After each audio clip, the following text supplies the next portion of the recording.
Israeli বর্বরতা রুখে দিতেই ইরানের ক্ষেপণাস্ত্র হামলা, বললেন পেজেশকিয়ান। ইসলামী প্রজাতন্ত্র ইরানের প্রেসিডেন্ট হল্যান্ডের প্রধানমন্ত্রীর সঙ্গে এক ফোনালাপে বলেছেন, ইসরায়েলি বর্বরতা রুখে দিতেই ইরান সাম্প্রতিক ক্ষেপণাস্ত্র হামলা চালিয়েছে। হল্যান্ডের প্রধানমন্ত্রী ডিক শুপ মধ্যপ্রাচ্যের গুরুত্বপূর্ণ ঘটনাবলী নিয়ে কথা বলতে রোববার রাতে ইসলামী প্রজাতন্ত্র ইরানের প্রেসিডেন্ট মাসুদ পেজেশকিয়ানকে টেলিফোন করেন।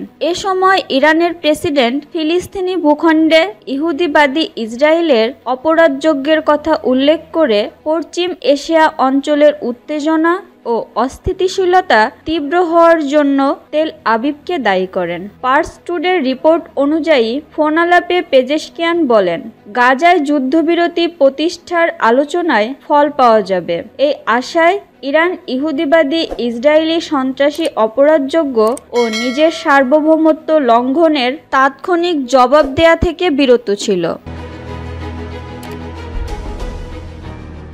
তিনি বলেন, পাশ্চাত্যের পক্ষ থেকে গাজায় যুদ্ধবিরতি প্রতিষ্ঠা করার প্রতিশ্রুতি পেয়েই ইরান তাৎক্ষণিক প্রতিশোধ নেয়নি, কিন্তু পাশ্চাত্য তার প্রতিশ্রুতি লঙ্ঘন করায় ইরান গত মঙ্গলবার রাতে ইসরায়েলি সামরিক ঘাঁটিগুলোতে ক্ষেপণাস্ত্র হামলা চালিয়েছে।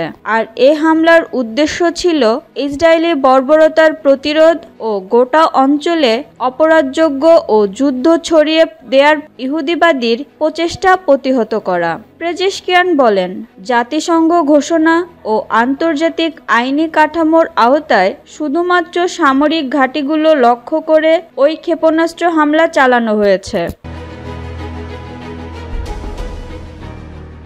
ইসলামী প্রজাতন্ত্র ইরানের প্রেসিডেন্টের ভাষায়, ইহুদিবাদী ইসরায়েল গাজায় নিজের ব্যর্থতা ধামাচাপা দিতে এবং পশ্চিম এশিয়া অঞ্চলে উত্তেজনা ও সংঘাত ছড়িয়ে দিতে ইরানের রাষ্ট্রীয় অতিথিকে হামাস নেতা ইসমাইল হানিয়াকে তেহরানে হত্যা করেছে। আর আমেরিকার নেতৃত্বাধীন পশ্চিমা বিশ্ব ইহুদিবাদীদের সেই সন্ত্রাসী হামলা ও অপরাধযজ্ঞের নিন্দা জানানোর পরিবর্তে বারবার ইরানকে সংযম প্রদর্শনের আহ্বান জানিয়েছে। পেজেশকিয়ান তার ফোনালাপের জন্য অংশে বলেন, ইরান বিশ্বের সব দেশের সঙ্গে ভারসাম্যপূর্ণ সম্পর্ক উন্নয়নের নীতি গ্রহণ করেছে। তিনি বলেন, ইরানি জনগণ অন্য সবার চেয়ে ভালোভাবে জানে যে যুদ্ধ, উত্তেজনা ও নিষেধাজ্ঞার মধ্যে উন্নয়নের পথ চলা সম্ভব নয়। তাই তারা কোনো অবস্থায় যুদ্ধ, সহিংসতা ও সংঘাত চায় না।